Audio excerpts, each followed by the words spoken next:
우리가 이런 게 항상 있어. 밖에서는 정말 좋은 사람이야. 밖에서는 그냥 평가가 아주 100점이야. 저런 사람이랑 살아서 너무 좋겠다고 얘기해. 근데 집에 막상 들어와서는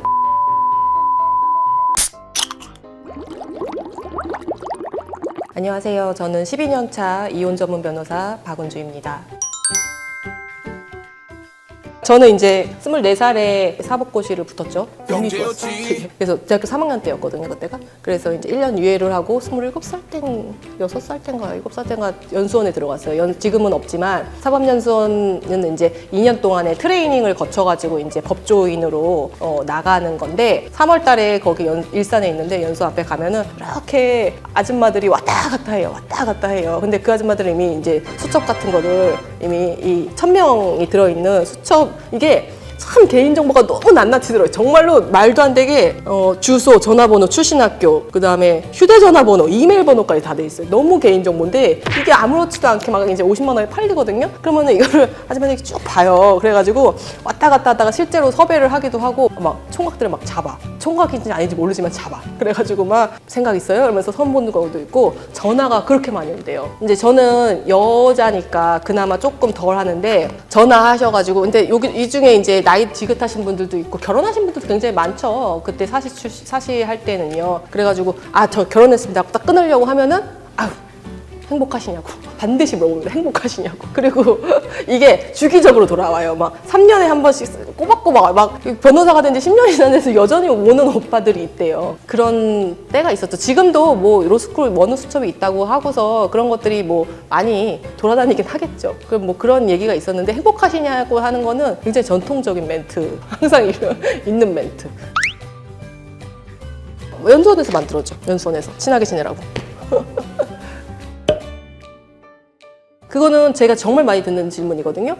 맨날 불륜 소송하고 막 불륜 당사자도 보고 했으니까 뭐 카페에만 앉아 있어도 불륜인지 아닌지 알 수 있다 뭐 이런 거 아시지 않냐, 전문가 아니냐 그렇게 말씀을 하시는데요. 근데 너무 많이 보잖아요. 저는 사실은 그런 걸 너무 많이 보니까 인간을 별로 안 좋아해서 인간에 관심이 없어요. 그러니까 어딜 밖에 나가면은 사람들한테 관심이 없어요. 아예 안 봐요. 인간이 싫어. 그러니까 그냥 뭐 산이 좋고 뭐 나무가 좋고 그냥 돌이 좋은 거지. 이 사람들한테 관심이 없어서 저 사람들이 불륜인지 아닌지 별로 크게 오히려 그냥 멍 때리고 있거나 별로 저 사람들이 길까 아닐까 이런 걸 생각 안 해요. 되게 사람들이 이런 거 얘기하면 되게 의외라고 하더라고요. 결혼 전에 피해야 될 유형 이런 거는 사실은 예를 들어서 폭언폭행하는 사람, 바람 피는 사람 당연히 다 피해야 되는데 이런 것들을 내 여자친구, 남자친구 한들 그냥 사소하게 그냥 실수다. 폭언폭력 그때만 화내서 하겠지. 그때 그런 상황이었어. 바람 한 번 필 수 있지.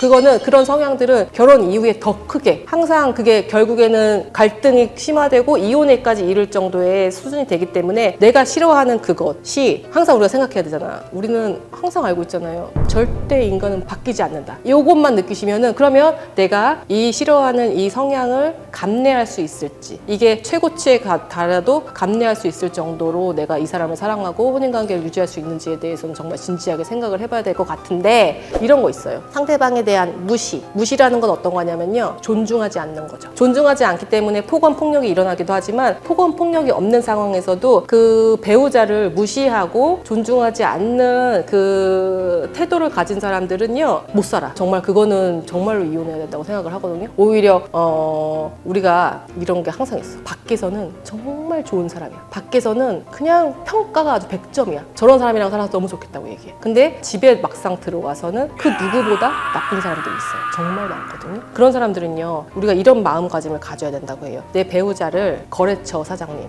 내 상사, 내 직장 동료를 대할 때 10분의 1만큼의 마음만 가지고 있어도 가정은 유지될 수 있습니다. 근데 그 10분의 1조차 100분의 1조차 하지 않는 사람들이 태반이라는 거죠. 이거는 정말로 너무 삶이 보면 고통스러우세요. 왜냐면 본인 자체의 자존감도 같이 떨어지는 경우가 굉장히 많거든요. 그래서 그 사람하고의 혼인관계를 유지할 필요는 전혀 없다고 생각합니다. 저는.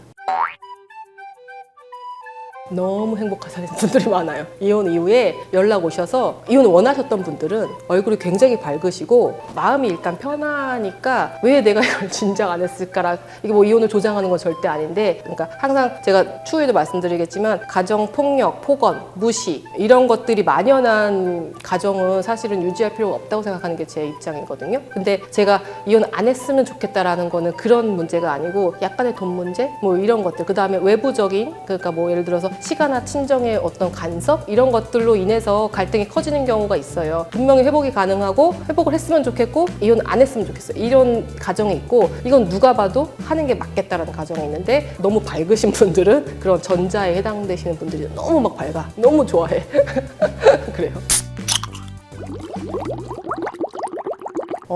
이런 말을 하는 게 되게 조심스러워요, 저는 사실은. 왜냐면 내가 너무 고통스러운 삶을 살고 있는데, 내가 이혼 소송을 하거나 이혼을 요청했을 경우에 배우자나 뭐 가족들의 반응은 뭐냐면은 너가 가정을 깬 거다, 너만 참으면 평온한데 왜 일을 크게 만드느냐, 이런 인식이 굉장히 강해서 나만 참으면은 이 가정이 유지된다는 것에 대해서 그런 어떤 강박이라든지 그런 게 되게 심했죠, 사실은. 그래서 그런 거에서 조금 많이 벗어나셨으면 좋겠어요. 우리가 가장 소중하고 중요한 거고, 단 1년을 살더라도 내가 소중하고 내가 존중받고 나의 존엄이 빛나는 곳에서 있어야 하는 거지, 그런 불행한 그런 관계에서 가정을 유지한다는 거는 참 뭐랄까, 껍데기라고 할까? 그러니까 일방의 희생을 강요하는 그런 것들은 참 저는 지양해요. 이상입니다.